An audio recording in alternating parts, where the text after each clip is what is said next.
Olá, amigos do Vou Passar. Meu nome é Kilvia e a partir de agora nós estamos no segundo bloco de assuntos cobrado no edital da Receita Federal para o cargo de auditor fiscal. O assunto agora é balanço de pagamentos. Vocês vão ver que com o que nós vamos tratar, o assunto que nós vamos tratar aqui é das relações comerciais de compra e venda do Brasil com o resto do mundo. Bom, inicialmente eu gostaria de agradecer a todos os e-mails, todos os convites que estão sendo feitos. Se você me quer na sua cidade, você faz algum cursinho, estuda em algum curso preparatório, converse com a sua turma, peça, eu terei o maior prazer de atendê-los aí na sua cidade, em qualquer parte do Brasil. E aí nós podemos trocar, resolver exercícios, trocar ideias sobre a economia, esse assunto tão envolvente que é motivo de questões na prova de auditor fiscal da Receita Federal. Bom, no que tange a balanço de pagamentos, pense comigo, da mesma forma que uma empresa, ela comercializa com fornecedores, com clientes e tem que ter registrado todas as suas contas a débito e a crédito, da mesma forma um país também tem que fazer o levantamento, o registro de tudo que entra e sai de suas fronteiras. Então, da mesma forma que uma empresa tem o seu balanço, um país também tem seu balanço. E esse registro de transações internacionais do país com o resto do mundo é chamado em economia de balanço de pagamentos. As contas também funcionam com partidas dobradas, creditadas e debitadas. Vem comigo então. O balanço de pagamentos nada mais é do que o resumo contábil das transações econômicas do país com o resto do mundo. Ou seja, tudo que entrar e sair do país é registrado lá no nosso balanço de pagamentos. No Brasil, desde 2001, quem faz esse levantamento e esse registro é o Banco Central do Brasil.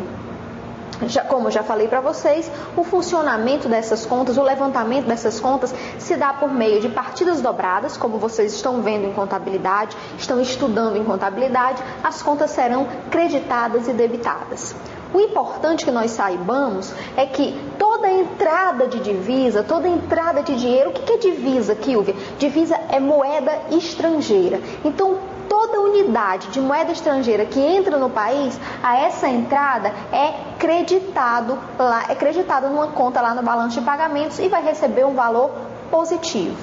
Toda saída de divisas, toda vez que nós compramos alguma coisa lá fora que temos que fazer pagamentos ou fazemos doações, existe a saída de divisas do país. Essas contas serão registradas em débito com sinal negativo. Vamos a alguns exemplos para ficar bem claro para nós. Sempre que nós exportarmos, nós enviamos a mercadoria para o resto do mundo e o nosso cliente envia as divisas, envia o capital. Então existe uma entrada de capital no país, essa entrada ela é creditada e creditada com sinal positivo. Sempre que nós recebemos doações do resto do mundo, por algum motivo, alguma instituição ou instituto internacional resolve transferir alguma parte de renda para o país, então serão doações, não existe contrapartida, e entrará no balanço de pagamentos, a conta será creditada e receberá o sinal positivo.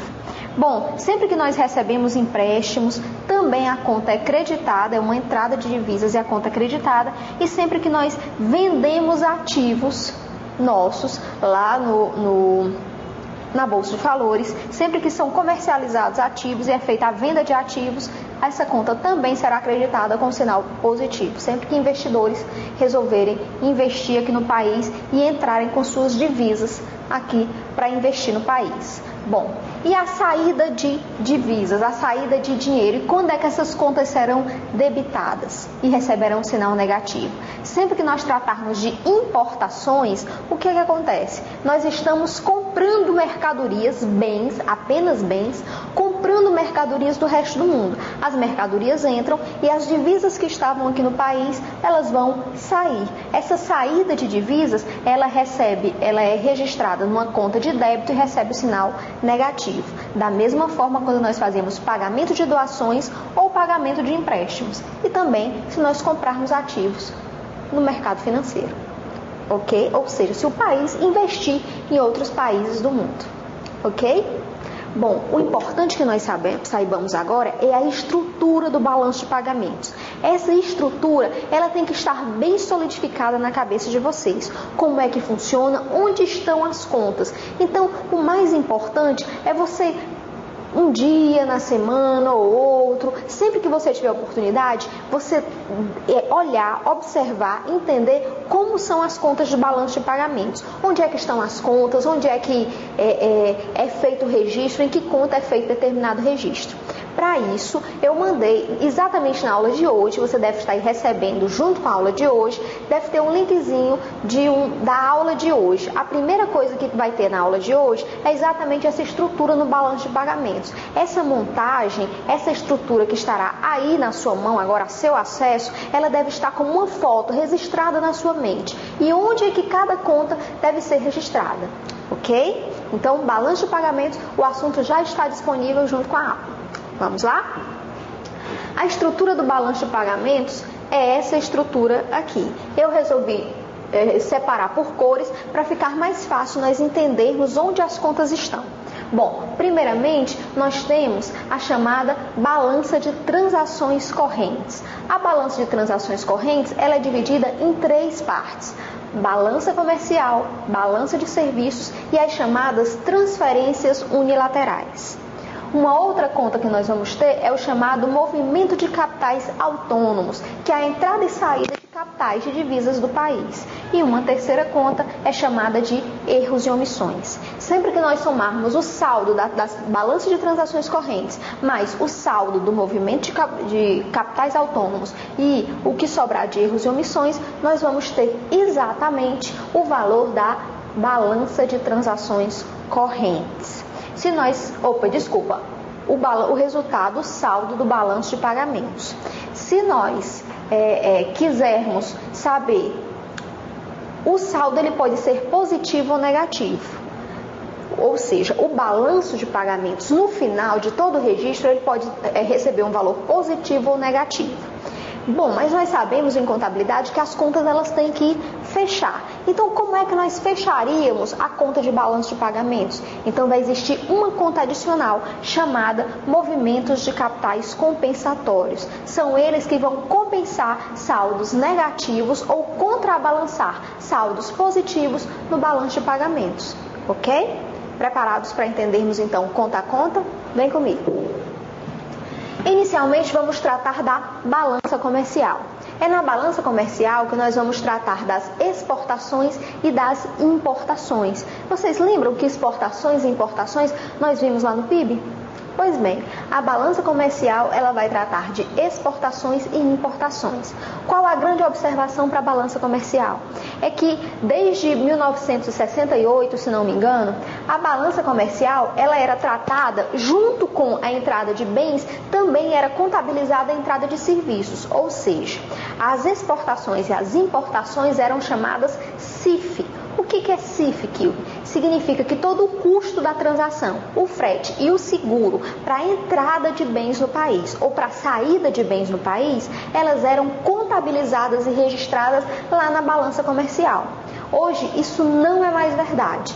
Com o surgimento do chamada balança de serviços, o que acontece é que serviços como o custo da operação, pagamento de fretes e de seguros, será contabilizada não mais na balança comercial, e sim na balança de serviços. Isso significa que as importações e as exportações brasileiras são do tipo FOB, F-O-B, Free on Board, ou seja, isentas, ou seja, não se contabiliza o custo da operação, mais o pagamento de fretes e seguros.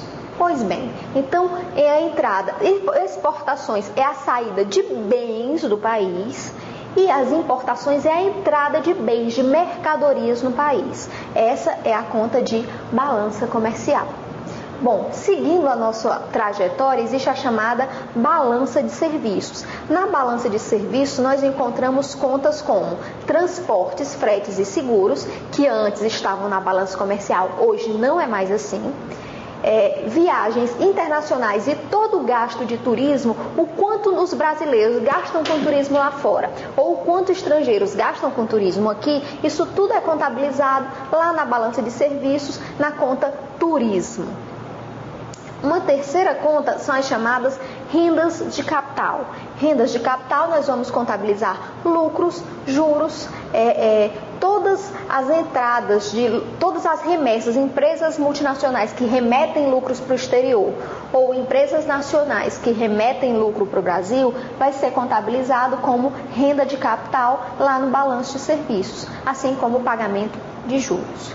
Ok? Bom, e aí também nós vamos ter os diversos, qualquer outra conta que signifique operações com serviços.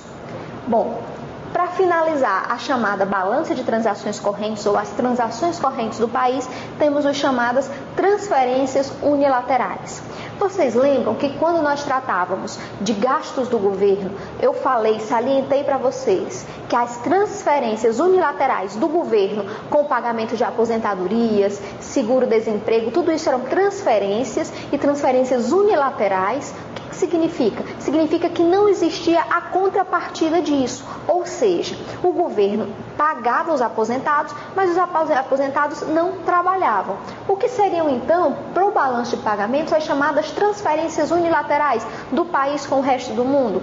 Quando o Brasil doa bens ou dinheiro para qualquer outro país em necessidade no mundo, sejam nossos países vizinhos ou países africanos, sempre que houver doações, donativos, esses donativos não têm nenhuma contrapartida do país que recebeu. Então, essas doações, elas são contabilizadas nas chamadas transferências unilaterais. Estudantes que estão fazendo doutorado e recebem dinheiro, mestrado, doutorado, pós-graduação no exterior e recebem uma bolsa do governo brasileiro, eles estão recebendo lá sem necessariamente estar produzindo alguma coisa ou contabilizando alguma coisa. Não existe a contrapartida produtiva para isso. Significa que seria uma transferência unilateral.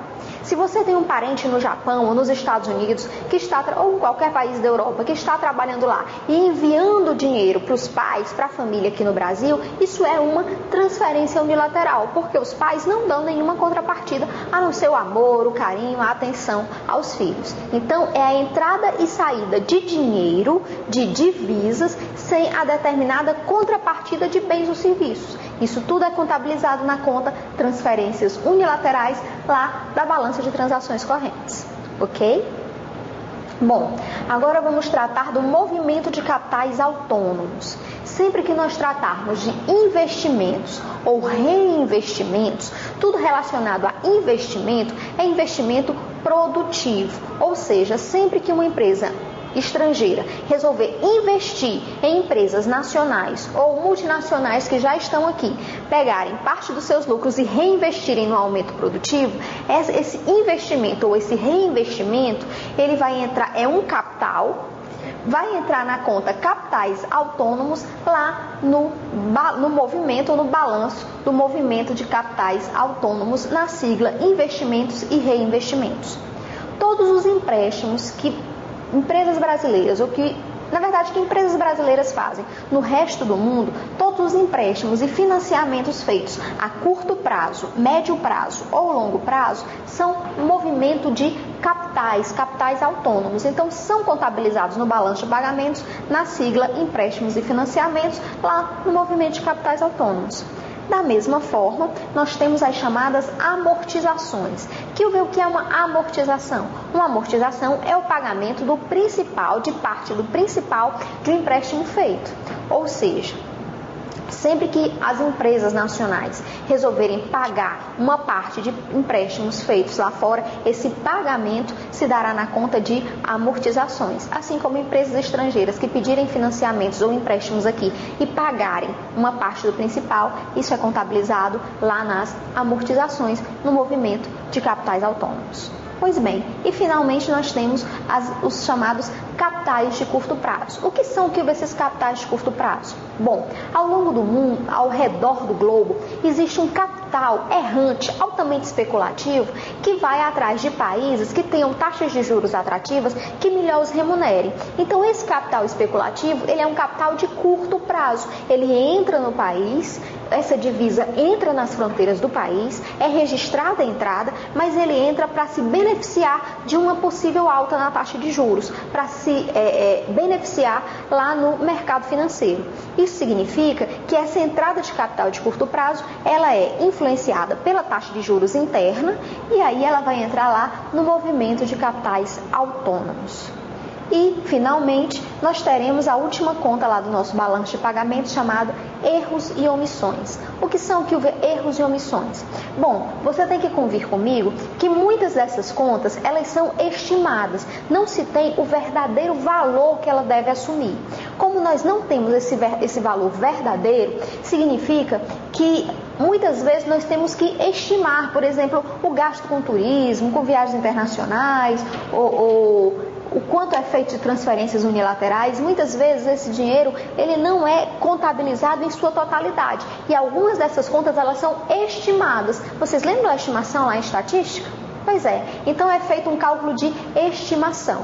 Para que o balanço receba o seu valor verdadeiro, a convenção internacional é que na conta erros e omissões seja lançado um valor de até 5% da soma de exportações e importações. Então você pega as exportações e as importações, tira até 5% e coloca lá, registra lá na conta erros e omissões para que o balanço ele receba um valor mais robusto, mais verdadeiro, mais significativo. Ok?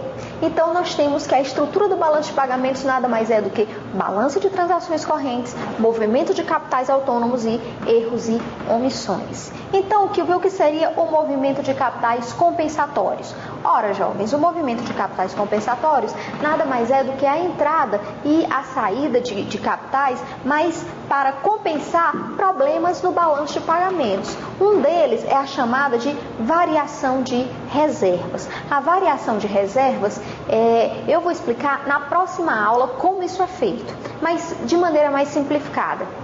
O Banco Central, toda a entrada e saída de dinheiro do país, de divisa, de moeda estrangeira, deve ser registrada e deve ser guardada lá no Banco Central. Bom, se entrar muito dinheiro, muitas divisas, aumentam as nossas reservas, o nosso poder de fogo. Se saírem muitas divisas, reduzirá o nosso poder de fogo e a confiabilidade do país. Me aguarda um pouquinho que na próxima aula eu comento. Bom, da mesma forma existem as chamadas operações de regularização, que são, quando nós temos problemas no nosso balanço de pagamentos, aquelas operações de empréstimos lá para o FMI, o Banco Mundial, que seria o BID, o BIRD, todos esses empréstimos que são feitos lá fora, eles entram, são contabilizados, só que no balanço de pagamentos, na conta inversa, na conta movimento de capitais compensatórios, lá nas operações de regularização, assim como todos os atrasados comerciais. Ora, quando eu pago a conta em dia, eu amortizo a dívida, mas quando eu deixo de pagar em dia, isso se torna um atraso comercial e não será mais contabilizado no balanço de pagamentos, e sim nos capitais compensatórios, na conta atrasos comerciais. Fique comigo, daqui a pouquinho continuaremos a falar de balanço de pagamentos.